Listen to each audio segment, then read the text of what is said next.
Hello everyone, আসসালামু আলাইকুম। চলে আসলাম আপনাদের সাথে শেয়ার করার জন্য মজাদার মোমো। আর এই মোমোর যে একটা ইতিহাস আছে সেটা তো না বললেই নয়।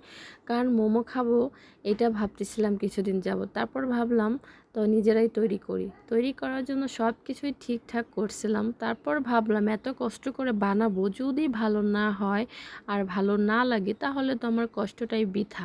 তাহলে কি করা যায়? এরপরে আমি আপনাদের ভাইয়ের সাথে চিন্তা করলাম যে এটা আমরা বাইরে থেকে খেয়ে আসি আগে। তারপর যদি ভালো লাগে নেক্সট টাইম না হয় আমরা ট্রাই করব।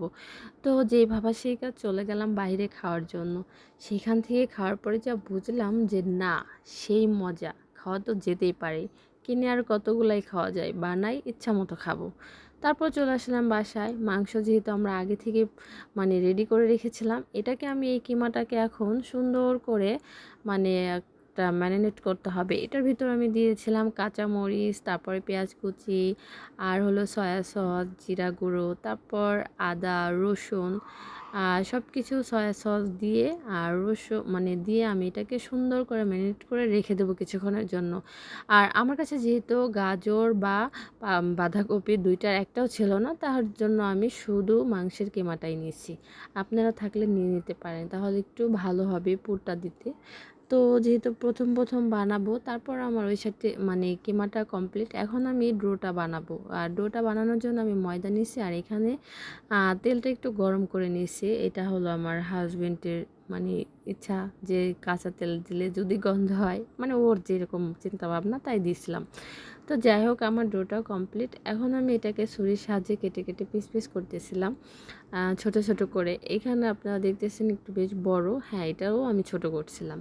তারপর হলো আমার এখন ইচ্ছা মতো ডিজাইন করে বানানো। যেহেতু আমি ফার্স্ট টাইম বানাইতেছি, অত ডিজাইনও জানি না, তারপরও যেইভাবে বানায় সেইভাবেই মোমো হয়ে যাবে। তো এইভাবেই আমার মোমোটা কমপ্লিট করতেছিলাম। আর আমার যে কিমাটা দিচ্ছিলাম কম কম করে দিচ্ছি, যে কতটুকু হবে আবার কমপ্লিট করতে পারবো কিনা, এটা এই মেন্টালিটিতে এইটা খেলতেছিল যে না, যেহেতু প্রথম কিন্তু নেক্সট টাইমে আর বলতে হবে না। তারপরেও কিন্তু আমার বানানো কিছু আপনাদের সাথে শেয়ার করি। আমার ডিজাইন কীরকম আঁকাবাঁকা, যাই হোক, আর ডিজাইনটা যেরকমই না হোক না কেন, খেতে কিন্তু সেই রকমই হয়েছিল। আসলেই ভালো লাগছে। তো ভাবতেছিলাম নেক্সট টাইম আবারও ট্রাই করব। যেহেতু প্রথম বানাইলাম, কেমন একটা ভুটকা ভুটকা হয়েছে। এরপর একটু স্লিম করে বানাবো। সবাই ভালো থাকবেন। আর আমার এই মোমো বানানোটা যদি আপনাদের ভালো লেগে থাকে, আপনারাও শেয়ার করবেন। আল্লাহ হাফেজ।